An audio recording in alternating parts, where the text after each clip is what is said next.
দোস্ত হ্যাঁ, তোর নাটক সিনেমা কি অবস্থা? দিন দিন তো ভালোই সেলিব্রিটি হয়ে উঠতেছস। সবই তোকে দোয়া বন্ধু, সবই তোকে দোয়া। কিন্তু বন্ধু, কাল দেখলাম নতুন যে ধোকা কলা বিজ্ঞাপন করলি, এটা কি করলি?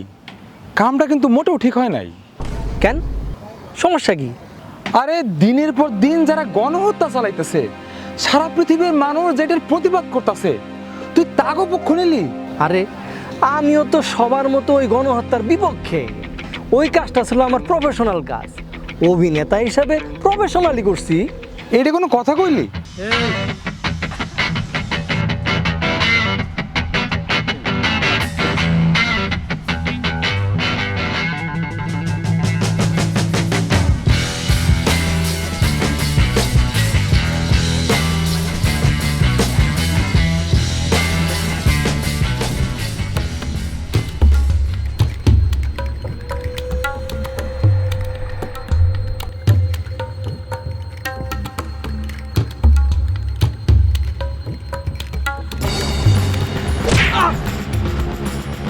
এই ফারুক, এই কি করছিস?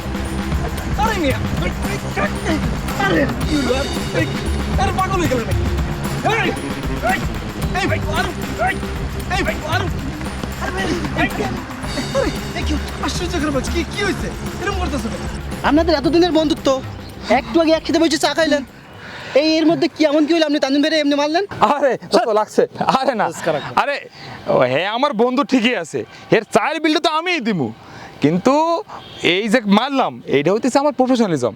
এই তুই যেমন ধোকা কলা অ্যাড করছিস না, এটা তোর প্রফেশনালিজম, তেমনি ওই লোকটা আমার পেমেন্ট করছে, আমি জাস্ট আমার প্রফেশনালিজম হিসেবে তোরে একটু দোলাই দিছি। আমার প্রফেসর তোর এইটা কথা হইলো? আরে দোস্ত, প্রফেশনালিজম তো প্রফেশনালিজম।